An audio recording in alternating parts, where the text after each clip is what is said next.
Even in the nicest neighborhoods, you need to be able to protect yourself against multiple attackers because only you can. Hi everyone, this is John with today's active self-protection lesson. Today's lesson is from one of the nicest neighborhoods in Cornwall, England. And it's going to show us some important lessons here about defending yourself from multiple attackers, defending yourself at very close clinching distances, knowing how to defend yourself against a rear naked choke, and how to take follow-up actions in the moment after everything goes wrong.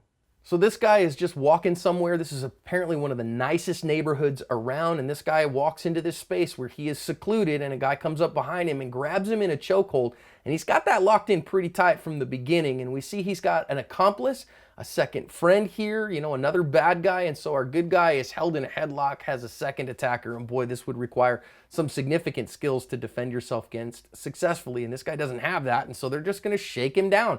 They're going to take his phone and take his wallet and take his watch and all that stuff and hold him there, and the guy doesn't really have any answers, and whatever they want they're going to take. They take his bag and everything about him, and finally the bad guy's got him by the neck, is going to throw him down, and off they run, and thankfully he survives and is okay. Think about some lessons from this one. This is a clear transitional space. It's a secluded space. If you go into a secluded space, you got to have your situational awareness real high. Hearing somebody coming into this space behind you would have been a clue that gave him the opportunity to protect himself in the moment, but he didn't. So this guy ran him down, and look at this attack, a standing rear naked choke.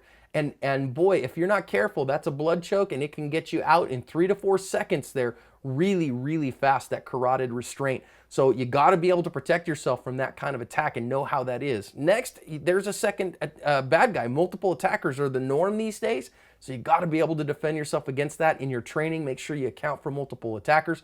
Looks to me like he may even have been on his phone trying to call the cops or something. They're not going to come and help you in this instance. Only you can protect yourself in the moment. And if you don't have the attitude and the skills and the plan, and don't get me wrong, this would have taken a significant amount of martial arts training, significant amount of combatives training to be able to handle both those bad guys at the same time. But if you'd have been aware, you might not have gotten into the rear naked choke to begin with and been able to deal with them one at a time, which would have been best. Thankfully, they didn't hurt him much. They threw him down there and he's okay. But these are the kinds of lessons that help us learn how to make sure that we have the skills that we might need in the moment to protect ourselves and cover our asp.